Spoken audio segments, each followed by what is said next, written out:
So today, October the 20th, we got the latest news from the government about quarantine measurements, lifting quarantine measurements because of this COVID situation. And I'm gonna share you later on this video that news, and I'm also gonna make a long story short about this, how this pandemic has been taking place here in Panama. If you don't know how to Google news, Panamanian news in Spanish, you'll never find out about this. Panama got really famous because of its measurements.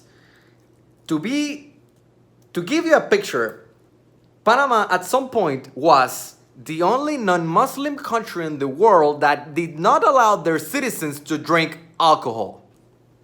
What can I say? So to give you a little perspective on how these things happened, we had our first positive cases. I think we didn't have positive cases. We have a death of a person the first days of March. So at that point, we knew that that person was around, probably had infected a lot of people, and by the early days of March, a lot of countries already have positive cases of COVID. So we knew that lockdown was going to happen, but we never knew when.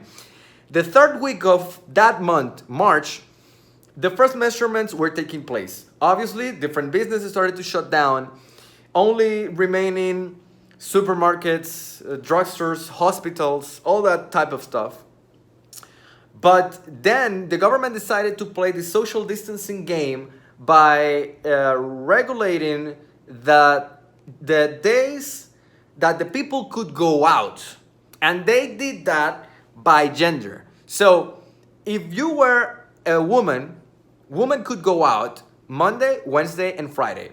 Men could go out Tuesday, Thursdays, and Saturdays. And Sundays, it was just general lockdown.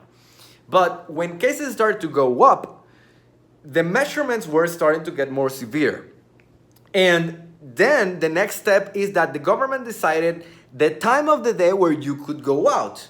So it was, it all depended on the last number on your ID. So for example, my ID's last number is 1. So I could only go out from 11:30 a.m. to 1:30 p.m. on Tuesdays, Thursdays, and Saturdays. And that was it. And that kind of made things a little bit more difficult because if, for example, there was a house with only girls, if you needed to go to the supermarket, you could only go out the next day if that day happened to be Thursday or any day that were corresponded to male people.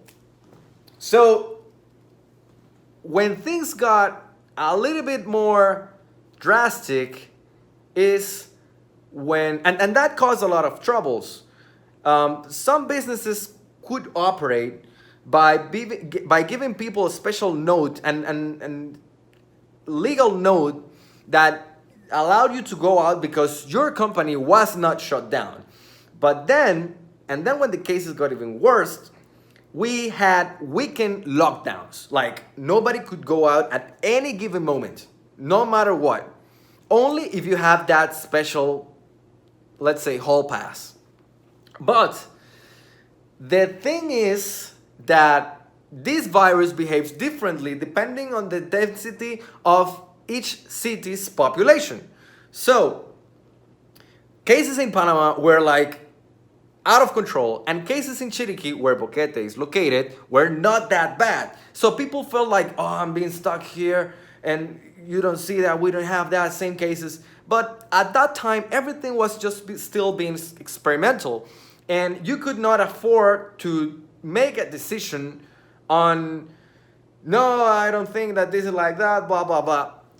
It was one rule for the entire country, and that was the rule. You could not go out just your special day, the special time of the day that they have assigned you. So when the government realized that not all the provinces had the same number of cases, the government measurements started to be lifted on that specific cases. So Chiriquí is the 4th or 3rd most populated province, but the cities here work differently. We have a lot of cities spread all over but just one bigger city. So it was the first province to have their measurements lift was Chiriquí. And basically you could now go out any time of the day, every day, but you needed to be at your house at 7 p.m. Evening until 5 a.m. the next day.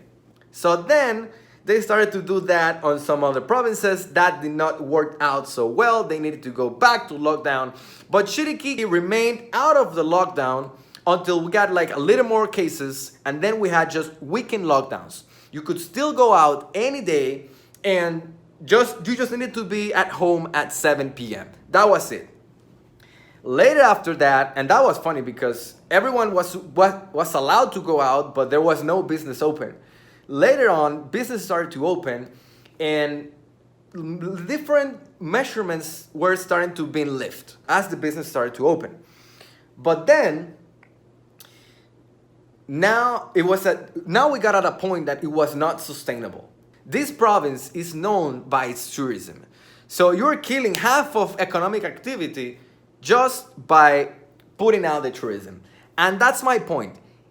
I make these videos because I'm an architect that talks about architecture, art construction, but for people that wants to move to Boquete. But you need to experience everything that's available to make a decision. So now, I'm gladly announcing, in behalf of the government, even though I don't work at the government, that all the beaches are open, because yes, beaches were closed. All the beaches are open, all the hiking trails or touristic activities are open. They're still being regulated. I mean, some places you still need to wear a mask, even though it's just ridiculous, and you still need to wash your hands with alcohol and everything. But hospitality is open, beaches are open, touristic amenities are open. So now everyone is welcome back to Boquete and to Chiriquí in general. So this is just being released today, October the 20th. From this Sunday, everything will be open. And I sincerely hope that, because I've got a lot of emails, I sincerely hope that now that you can come here, now that there are flights available, not as many as used to, but now that there are flights available, now that there are places to go, I just wish that you could come and live and experiment by yourself all the places all the good stuff that Chiriquí has to offer. And I'm also gonna start making some vlogs about everyday stuff that you must experience in order to decide if you want to move to Boquete. So that was my message. That's what I wanted to share. If you find some value in this video, remember to smash that like button. Subscribe to my channel because I have lots of more content that is coming. And yeah, that's it. I really am happy about this news. I've never been to the beach the entire year, so it's a big deal for me. Anyway, catch you guys on the next one. Take care. Bye-bye.